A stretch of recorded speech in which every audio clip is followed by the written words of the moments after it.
کربلا کیا ہے؟ جس کے خون سے چہرہ امام حسین کو سمجھنا پڑے گا نا اسلامی نظام کے لیے. تو اس کے لیے میں نے وہ اسلامی نظام کی گفتگو کو جو ہے نا وہ جاری رکھوں گا، لیکن اس کا ایک طریقہ کار ہے. جس کے خون سے چہرہ ایام لالا فام ہے، کربلا اسلام کی ایسی دھنک کا نام ہے. اسلام کے چہرے پہ جو لالی آپ کو نظر آتی نا، سرخی، اس کے چہرے پہ جو شہادتوں کا خون آپ کو نظر آتا ہے، جو عظمتوں اور قربانیوں کی داستان نظر آتی ہے، جس کی وجہ سے اس کا چہرہ کھلا ہوا ہے، وہ کیا ہے؟ وہ کربلا اسلام کی ایسی دھنک کا نام ہے. استقامت مرگ آسا مرحلوں کے سامنے، جنگ وہ اپنے یقینی مقتلوں کے سامنے ہے. وہ کیا؟ امام حسین کا کھڑا ہو جانا اور مرگ آسا مرحلہ، وہ مرحلے جہاں موت بالکل سامنے کھڑی ہوئی ہے، مرحلوں کے سامنے، جنگ وہ اپنے یقینی مقتلوں کے سامنے. وہ ایسی جنگ ہے کہ جہاں پتہ ہے میں مار دیا جاؤں گا، بچاؤں گا نہیں. یہ وہ جنگ، ایسی جنگ لڑنا. لوگ جھک جاتے ہیں کہ جب اس کو دیکھتا ہے کہ میرے پیچھے کوئی نہیں ہے، میں تو نہیں تنہا جنگ لڑ رہا ہوں. ایسے موقع پر جنگ کرنا، وہ دیکھو کیسی بہادری اور جرت کی بات ہوتی کہ جب آدمی کو پتا ہو کہ اس کے بعد میری بوٹیاں اڑ جانی ہیں، یہ ہزاروں کا لشکر، میں تنہا ہوں. تو شاعر نے اس پر وہاں کا جنگ وہ اپنے یقینی مقتلوں کے سامنے.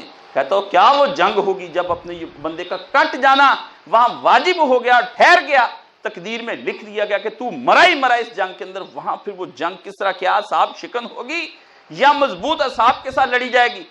اگر وہ اعصاب شکن جنگ ہوتی ہے وہ اس وقت جب آدمی اپنے آپ کو تنہا کرتا ہے. لیکن حسین جب جنگ لڑا ہے وہ اتنے مضبوط اعصاب کے ساتھ جنگ لڑا ہے وہاں پر کہ اس کی جنگ کا نشان آج 14 صدیاں ہوگی دنیا رو رو کے اس کی قربانیوں کے اوپر اپنے آپ کو بے حال کر رہی ہے. وہ کیسی عجیب جنگ ہوگی. خاموشی کو شہر کی آواز کر دینے کا نام. اپنی خاموشی حسین ابن علی، بتائیں کسی موضوع پر کسی جگہ پر جا کر امام حسین نے ضد کی؟ یہ کہتے ضدی تھے امام حسین. وہ کس موضوع پر جا کر امام حسین ضدی ہوئے؟ مجھے بتا دینا. ہر موقع پر امام حسین نے اسٹریٹجی بدلی. انہوں نے مدینے میں بیعت لیا، آپ نے فرمایا میں الگ ہو جانا چاہتا ہوں، مدینے سے نکل گئے. بیعت ہی نہیں کی ان کے ہاتھ پر. انہوں نے جا کے مکہ امام حسین کو روک لیا. آپ نے مکہ چھوڑ دیا حج سے پہلے. آپ نے فرمایا میں حج بھی نہیں کروں گا، اللہ کا دین بھی چھوڑ دوں گا، یہاں پہ یہ مجھے حج نہیں اس طرح کا منظور. جو فساد وہاں چلے گئے. اخیر کربلا کی طرف، کوفہ کی طرف رخ کر لیا. راستے کوفہ کے روک لیا. روکنے کے بعد وہاں پر امام حسین نے کہا ٹھیک ہے تم جانا چاہتے ہو، مجھے بتاؤ کس طرف جانا. یہ اس لیے لوگ آج تک پریشان ہیں بھی کربلا تو پہلے آتی، کوفہ آتا بعد میں. وہ اوپر سے گھما کے اسے راستہ ہی دوسرا بنا لیا امام حسین کو ساتھ لے کر کے. اسے کب کھاتا؟ امام نے کہا ٹھیک ہے جب تک تجھے حکومت سے خط نہیں آتا. پھر 9 کی رات تک ان کو کہتے رہے بھی دیکھ لو میں جنگ نہیں لڑنا چاہتا. پھر 10 کی صبح بھی امام حسین نے پہلا تیر نہیں پھینکا، انہوں نے پھینکا. پھر بھی آپ ان کو دین بار بار ایک ایک ساتھی قتل کرواتے رہے. اسٹریٹجی چینج ہوتی رہی آپ کی. ضد ایک جگہ بھی نہیں کی. دشمن جو کہتا رہا آپ اس کے سامنے سر جھکا کر بیٹھے رہے. آپ نے تو جو کرنا چاہتا ہے کر، میں اپنی طرف سے پہل نہیں کروں گا. ساری چیزیں تیرے پہ حجت تمام کی. آپ نے اس وقت خاموشی کو شہر کی آواز کر دینے کا نام. ایک حسین اس وقت چپ ہو گیا، اس نے اپنی زبان پہ تالا لگا لیا. ایک دن نکال لوگوں اور میرے ساتھ مل کے اس نظام کو بدل دیتے ہیں. آپ چپ رہے. ایسی خاموشی کے ساتھ ان کے اندر کام کیا جیسے شبنم رات کو گر جاتی ہے، دیمک اندر کو لگ جاتی ہے نا، پتہ بھی نہیں چلتا. آپ نے اپنی خاموشی کو لوگوں کی آواز بنا دیا. لوگ چپ نہیں رہے. پھر انہوں نے ان کی حکومتیں ختم کر دی. خاموشی کو شہر کی آواز کر دینے کا نام، پیاس میں دریا نظر انداز کر دینے کا نام. پیاس لگی ہوئی تھی اس وقت امام حسین کو، دریا سامنے بہتا تھا. حسین نے دریا کو نظر انداز کر دیا کہ پیاسا مر جائے گا، حسین اپنی بات پر رہے گا لیکن اس دریا کی ایک گھونٹ نہیں پیے گا. فرات چلتا رہے گا. وہاں کے سور اور کتوں کو اجازت تھی کہ وہاں پانی پیا جائے. محمد رسول اللہ کے بیٹے کو اجازت نہ ہوئی کہ وہاں سے پانی کی ایک مشک بھر کے اپنے اور اپنے اہل خانہ کو وہاں پر سیراب کر سکے. کیا کہ پیاس میں دریا کو نظر انداز کر دینے کا نام. دیکھو حوصلے حسین کے. شدت پیاس میں آدمی گھونٹ ایک کو ترستا ہے، لیکن وہاں دریا نظر انداز کر دیے گئے کہ جاؤ، ہمیں ان دریاؤں کی بھی پرواہ نہیں رہے گی، ہم اپنی پیاسوں کے اندر جیئیں گے اور اسی پیاس کو لے کر کے دنیا کو پیغام دے جائیں گے کہ پیاسا بندہ مر جاتا ہے. وہ اپنی دریاؤں کو نظر انداز کر دے. ایک زخمی پیش قدمی کا سفر ہے کربلا. زخمی پیش قدمی تھی امام حسین رضی اللہ تعالیٰ عنہ کی کہ آپ کو اس وقت زخمی کر دیا. پیش قدمی یہ نہیں تھا کہ حسین بالکل ٹھیک تھا. جگہ جگہ سے تو آپ کے جسم کے روح کے اوپر داغ لگا دیے گئے تھے. کہاں پر آپ امام حسین علیہ السلام کو وہاں پر لوگوں نے ان کو جینے رہنے دیا. مدینہ چھڑایا. مدینے سے آج بندہ کوئی آئے نا، ہمیں پتا ہے نا، ہم روضہ رسول سے جس وقت جدا ہوتے کس طرح ہمارے قلب کے اوپر اس وقت ایک عجیب قسم کا غم اور درد چھا جاتا تھا بھی اب پتہ نہیں دوبارہ مدینہ دیکھنا نصیب ہونا کہ نہیں ہونا. یا بیت اللہ شریف جس وقت ہم چھوڑتے ایک عجیب افسردگیاں طاری ہو جاتی, دنیا روتی ہے کہ اللہ پھر دوبارہ ہمیں بیت حسین چھوڑ رہا ہے, ایک زخمی پیش قدمی کر رہا ہے, اس کا دل جو ہے اس وقت جراحت کے ساتھ ہے. نانے کی قبر کو چھوڑا, ماں کی قبر کو چھوڑا, بھائی کی قبر کو چھوڑا, اور مدینہ جیسا اچھا شہر جہاں اس کا گھر بار مال جان اولاد سب محفوظ تھی, وہاں چھوڑ کر وہ نکل گیا. اور بیت اللہ شریف میں بھی اس کو چین نہ لینے دیا گیا, اس نے وہ پیش قدمی کی کربلا کی. جذبے جہاں تسکین دل تمکین سر ہے کربلا, جذبے جہاں اپنے اندر سمو لیا اپنے درد کو اور اپنے خاموشی اختیار کر لیا. آپ کو پتا تھا کہ جب 56 ہجری کے اندر امام حسین نے دیکھا حضرت معاویہ نے آ کے یزید کی بیعت لینے کے لیے کہا نا, بھی 4 بندوں نے بیعت کر لی, عبد الرحمن بن ابی بکر, عبداللہ ابن عمر, عبداللہ ابن زبیر اور حسین ابن علی نے, بتاؤ تم میں سے کون ہے جو بیعت نہیں کرتا. مدینے میں ایک شخص بھی نہ اٹھا اس وقت.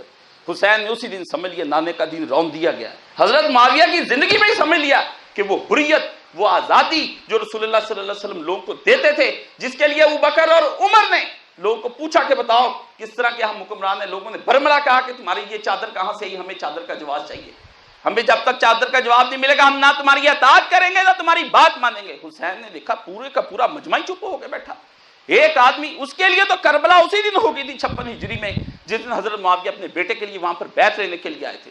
ایک وقت میں 2 امیروں کی بیعت, یہ اسلام کے اندر ایک بدعت تھی کہ ایک وقت میں 2 بادشاہوں کو آپ ووٹ دے رہے ہیں, ایک وقت میں 2 بادشاہوں کے ہاتھ میں, خود بھی بادشاہ اپنے بیٹے کے لیے بھی وہاں پر اس وقت اس نے چاہی کہ میں بیعت لے لوں. یہ کوئی طریقہ کار ہے؟ یہ پوری اسلامی تاریخ پڑھنے والے جتنے یہ ملوانے اور مولوی ملوٹے اور نام نہاد یہ علماء بنے پھرتے ہیں, ان سے پوچھیں جا کر کہ ایک وقت میں 2, اس وقت سعودی عرب کا جو بادشاہ بنا بیٹھا ہے سلیمان, اس کے بھائی کی بیعت اور سلیمان کی بیعت ایک وقت میں ہو سکتی ہے, عمران خان کی اور یہ نواز شریف کو ایک وقت میں وزیر اعظم بنا سکتے ہو؟ ایک وقت میں ایک حکمران کی بیعت ہونی چاہیے تھی, 2 حکمرانوں کی بیعت کس طرح سے وہ لے سکتے اپنی زندگی کے اندر. اس وقت آپ نے دیکھا کہ جذبے جہاں مجھے اپنے دل کے اندر سمو لینا چاہیے, امام حسین نے کہا یہ درد میں اپنے جسم میں پالوں گا, اور جب تک یہ فکر جو اس نے ڈالی ہے یہ عملی طور پر ڈھال نہ جاتی, چپ کر کے نظارے کروں گا. اور وہ پتہ نہیں کوئلوں پر لیٹا ہوا حسین ساری رات کیا سوچتا ہوگا کہ نانا نے دین کون سا چھوڑا, ابو بکر نے کون سا چھوڑا, عثمان نے کون سا چھوڑا, علی کس دین پر مر گیا, میرے بھائی کو زہر دیا تو کس طرح دیا گیا, کس طرح سے اس کو بیچارے کو لا کر کے اس کے تھال کے اندر جگر کے ٹکڑے گرے, اور آج مجھ پر وقت آ گیا میں کس طرح اس کی بیعت کر سکتا ہوں. جذبے جہاں تسکین دل, دل کو سکون کس طرح دیا ہوگا امام حسین نے اس وقت. تمکین سر کے اپنے سر کو دیکھا کہ میں سر کی وقت باقی رکھنی ہے, یہ سر جو اللہ کے سامنے جھکتا ہے اب نہیں جھکنے دینا میں نے. تمکین سر, وقار اور متانت اور تمکنت کہ اس کے سر کے اندر باقی رہے, اس کو میں کس طرح اس کے سامنے جھکا دوں. یہ کسی تمکین سر ہے کربلا. اپنی ویرانی نئی صورت گری کے روپ میں, اللہ اکبر, اپنے گھر کی ویرانی دیکھ لی, کہا نہیں میں اس ویرانی کے اندر دیکھ رہا ہوں کہ میری امت زندہ ہو جائے گی. آج میں کٹوں گا تو امت سر سبز و شاداب ہو جائے گی, آج میں مر جاؤں گا امت زندہ ہو جائے گی. اگر آج میں اپنی قربانی دیتا ہوں تو عمر تا دیر زندہ رہے گی یہ امت.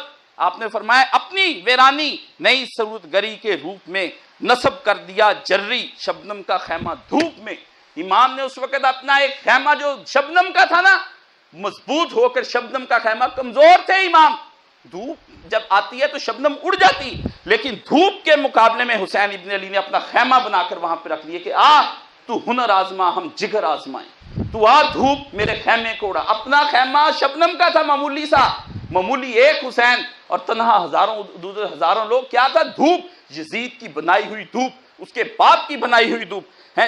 نصب کر دینا جری شبنم کا خیمہ دھوپ میں, راستی سے غیر متزلزل الوہی واسطہ, سچائی سے ایک ایسا واسطہ رشتہ اپنے ساتھ اس کے ساتھ جوڑ لیا. اللہ, چونکہ اللہ تھا نا اندر بستا تھا, الوہیت, اپنے دل کے اندر خدا سے پیار تھا اور محبت تھا, تو سچائی سے اپنا راستہ اس کے ساتھ واسطہ. جنگلوں میں بھیڑیوں سے چھین لینا راستہ, بیڑیوں سے راستہ چھین لینے کا سوچا حسین ابن علی نے کہ جنگلوں کے اندر سے دنیا گزرتی ہے, یہاں بھیڑیے ہی بھیڑیے ہوں گے, اور وہ بھیڑیے 14 صدیاں ہو گئی مجھے اور تم کو نوچ رہی ہیں, اور امت آج تک پیٹ پیٹ کے دیکھ رہی ہے کہ کہاں غزہ میں, فلسطین میں, قبرص میں, کشمیر میں مرتے ہو, ادھر بھی مرتے اپنے ملکوں کے اندر جہاں تم آزادی جس کو تم کہتے ہو نا یہ پاکستان آزاد, یہاں بھی مر رہے ہو, جہاں تم غلام ہو وہاں بھی مر رہے ہو. بھیڑیوں کی ایک دنیا آباد تھی. حسین ابن علی نے کہا نہیں, مزاحمت کیسی کرنی ہے, کیا کرنا ہے, جنگلوں میں بیڑیوں سے چھین لینا راستہ, کاغذوں سے گردے بادی آندھیوں کو تھامنے. فرمایا اس وقت آپ نے سوچا کہ کاغذوں کے ذریعے سے میں اس آندھیوں کو تھام لوں. کاغذ سے بھی کبھی کاغذ کی کشتی رہی ہے آندھی کے سامنے؟ نہیں. لیکن حسین ابن علی اپنی نازک کشتی کو جو اس کی کاغذ کی بنی ہوئی تھی وہ اٹھا کے کہا کہ میں ان آندھیوں کا مقابلہ کروں گا اور اپنا سارا گھر بار ختم کر دوں گا. ایک تنہا شخص واحد لشکروں کے سامنے تنہا تھا، وہ امام حسین ابن علی، اور ادھر لشکروں کی فوجیں تھیں اور اس کے سامنے آپ کھڑے ہو گئے. روشنی کو جیت لینا وقت کی میزان سے. اللہ اکبر. فیصلہ کہاں پہ کر رہا ہے وہ شاعر؟ روشنی کو جیت لینا وقت کی میزان سے. وقت کا ترازو لگا ہوا تھا، ایک طرف تاریکی تھی اور ایک طرف وہاں حسین ابن علی نے روشنی کو چھینا. اس وقت چھین لیا اس نے حسین نے. تاریکیاں ہمیشہ کے لیے کالک منہ پہ مل گئی بنو امیہ کے منہ کے اوپر. روشنی کو جیت لینا وقت کی میزان سے، زندگی کو ہار دینا فاتحانہ شان سے. کہا جاؤ. لوگ زندگی کو جیتتے ہیں، ڈاکٹر کے پاس جاتے ہیں، ڈاکٹر علاج. لوگ جھک جاتے ہیں بڑے بڑے لشکروں کے سامنے کہ اگر جان کی ایمان پاؤں حضور تو کچھ عرض کروں. لوگ بڑی بڑی چیزوں کے اپنے بڑے بڑے منصبوں اور عہدوں اور اپنی اولاد کے تحفظ کے لیے اپنا دین ایمان بیچ دیتے ہیں. مگر ہوا کیا؟ روشنی کو جیت لینا وقت کی میزان سے، زندگی کو ہار دینا فاتحانہ شان سے. کہا جاؤ ہم زندگی کو فاتحانہ شان سے اس کو ہار. یہ امام حسین رضی اللہ تعالیٰ عنہ نے یہ کام کیا. حریت کا عہد نامہ آدمی کے واسطے، سچ کا فرمان بغاوت ہر صدی کے واسطے. ہر صدی کے واسطے امام حسین رضی اللہ تعالیٰ نے ایک فرمان سچ کا دنیا کے اندر جاری کر دیا.